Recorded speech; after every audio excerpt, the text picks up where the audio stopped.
തിരൂരിൽ പെൺകുട്ടിയുടെ നഗ്ന ഫോട്ടോ കാണിച്ച് പണം തട്ടാൻ ശ്രമിച്ച കേസിലെ ഒരു പ്രതി പിടിയിലായിട്ടുണ്ട്. ചമ്രവട്ടം സ്വദേശി അജ്മലാണ് പിടിയിലായത്. ഒരു മാസമായി അജ്മൽ ഒളിവിലായിരുന്നു. പോലീസ് ഉദ്യോഗസ്ഥന്റെ ബൈക്കുമായി രക്ഷപ്പെടാൻ ശ്രമിച്ച പ്രതിയെ കോഴിക്കോട് നിന്നാണ് പിടികൂടിയത്. സോണൽ കൃഷിയാണ് ചേരുന്നത്. സോണൽ, ഇതിലിപ്പോൾ ഇയാളെ പിടികൂടുന്നത് തന്നെ സാഹസികമായാണല്ലേ?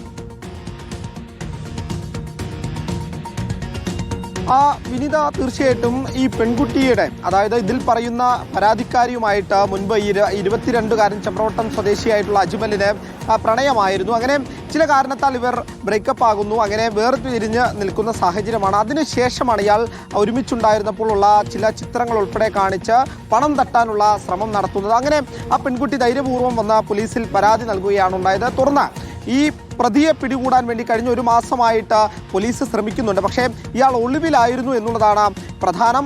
അതിനുശേഷം കഴിഞ്ഞ ദിവസം ഇയാൾ നാട്ടിൽ തിരിച്ചെത്തിയിട്ടുണ്ട് എന്നുള്ള വിവരം പോലീസിന് ലഭിച്ചതിൻ്റെ അടിസ്ഥാനത്തിലാണ് ഇയാളെ ട്രേസ് ചെയ്യാൻ വേണ്ടി ഒരു പോലീസ് ഉദ്യോഗസ്ഥൻ ചെല്ലുന്നത്. അങ്ങനെ പെരിന്തല്ലൂരിൽ നിന്ന് തിരൂരിലേക്ക് വരുന്ന വഴി ഇയാൾ സഞ്ചരിച്ചിരുന്ന കാറിന് മുന്നിലേക്ക് ഈ പോലീസ് ഉദ്യോഗസ്ഥൻ ചെന്ന് ബൈക്ക് നിർത്തുന്നുണ്ട്. അങ്ങനെ ഈ പ്രതിയോട് പുറത്തിറങ്ങാൻ വേണ്ടി ആവശ്യപ്പെട്ടപ്പോൾ ഈ പോലീസ് ഉദ്യോഗസ്ഥനെ തള്ളിയിടുന്ന സാഹചര്യമാണ് ഉണ്ടായത്. പോലീസ് ഉദ്യോഗസ്ഥൻ്റെ ബൈക്ക് ഇടിച്ച് ഏകദേശം 100 മീറ്ററോളം ഈ ബൈക്ക് ഇടിച്ച് ഈ ഫോർച്യൂണർ കാറുമായി പോകുന്ന സാഹചര്യമുണ്ടായി. അവിടെ നിന്ന് ഈ പ്രതി രക്ഷപ്പെട്ടത് കോഴിക്കോട്ടേക്കാണ്. അങ്ങനെ പോലീസിന്റെ കൃത്യമായ ഇടപെടലിലാണ് കോഴിക്കോട് വെച്ച് ഈ അജ്മലിനെ പിടികൂടുന്ന സാഹചര്യം ഉണ്ടായിട്ടുള്ളത്. എന്തായാലും ആ പിടികൂടിയ പ്രതിയെ റിമാൻഡ് ചെയ്തിട്ടുണ്ട് എന്നുള്ളതാണ് നമുക്ക് ലഭിക്കുന്ന വിവരം. വിനീത, ശരി, സോണലാണ് വിശദാംശങ്ങൾ.